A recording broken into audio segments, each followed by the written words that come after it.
खुलुमबाय जोंनिनो बिहाम सोदोब इउटुब चेनेल नायगिरि बिथांमोन दिनै गिबियाव आं मोनसे आंनि गोसो गोरबोनि दुखु थालांनाय बाथ्राखौ आं दिनै बुंनो नागिरदों।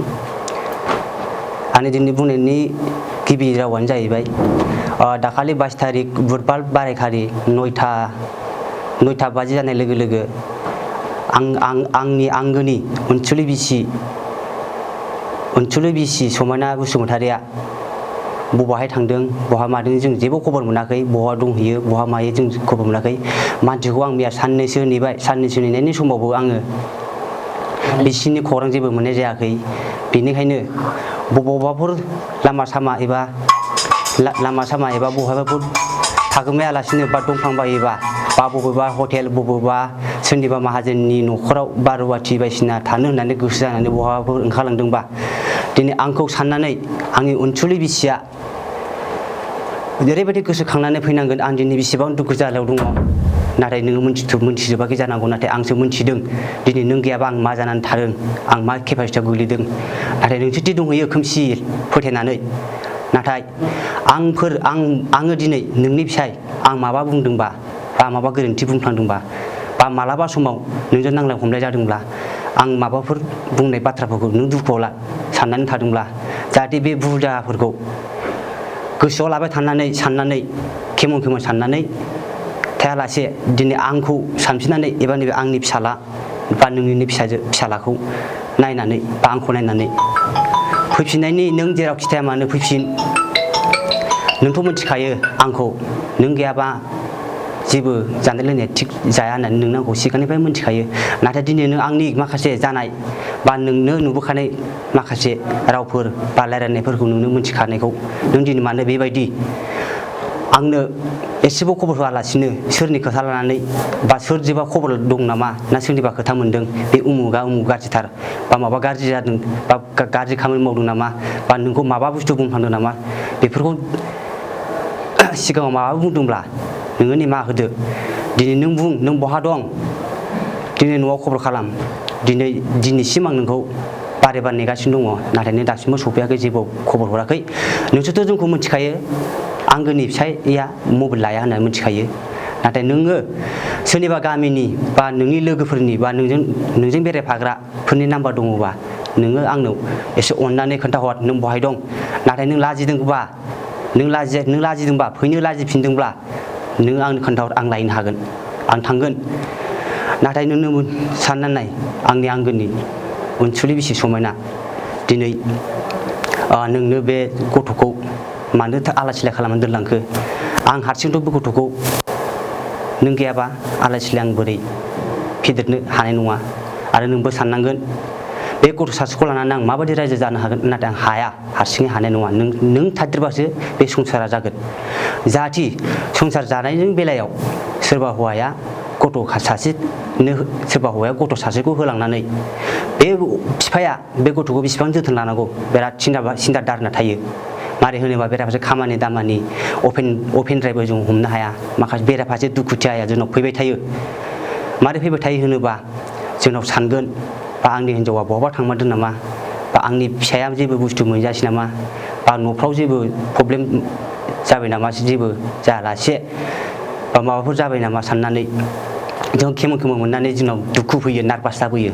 बेनिखायनो नोंसोरो बबेहाय दङ आंनि बाजै आरो आंनिनो बाजैनिनो फिसाजो प्रिति बसुमतारि आरो नों समायना आंनिनो हिन्जाव बसुमतारि, नोंसोर जुदि साथामबो जयै दङब्ला जोंखौ मुगैया मुजुआलासे सानालासिनो जों जोंनि न'खर खुंफिननांगौखौ गोसोआव साननानै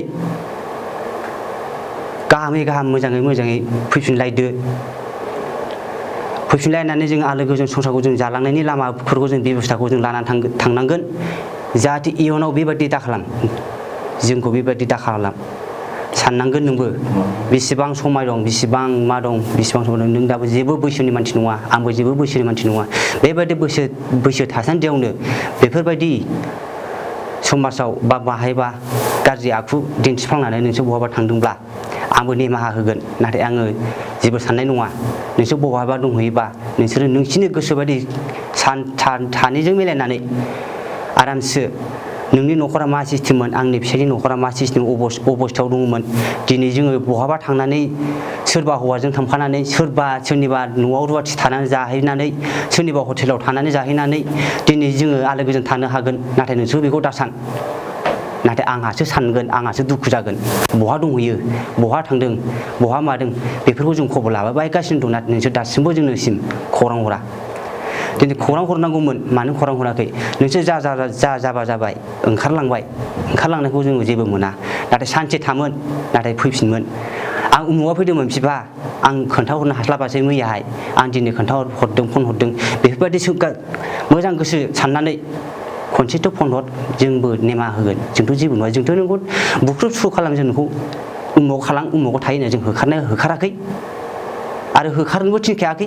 आरो आं बुङाखैबो खिन्थु मालाबाफोर आङो लोङै जायै आंथ' एसे जौबो लोंलाबाखायो नालाय मालाबाफोर लोङै जायै बेबायदिनो माबा बुंफ्लांबायदोंबा नोंहा नोंनि गोसो सिङाव साननानै था आंनि फिसाया बेबायदिनो बुंलाबायो मायो होननानै साननानै था दिनैहाय आं ओरैबायदियाव दं दा आं साननै जाबाय ओंखाम जायैया नोंसोरो गोसो खुसि मिलायनानै बिमा बिफा आरो आंनिनो बिदा आरो आंनिनो फिसा आरो नोंनिनो फिसाय जोंदाव बसुमतारी दिनै जों बेसेबां मोजां गेरेमसा न'खर दंमोन गैयाबाबो दिनै बे गेरेमसा न'खरखौ गैयै सिस्टेम खालामनानै थांफिनबावोबा नाथाय जोंनि अबस्थाया बिराद गाज्रिनिफ्राय गाज्रि जालांनो हागोन आरो जालांगोन जों बेखौ थिरांथा लादों आरो मानो होनोबा हिनजाव थाबासो बे दुखुथियाफ्रा बा जानाय लोंनायफोरा सान्थि जायो सान्थिबाबो थायो न'खरावबो जेबो जेंना जेंसि जाया बेनिखायनो सोरबा सुबुंजों दङब्ला बा सोरबा सुबुंनि न'आव थानानै दंहैयोब्ला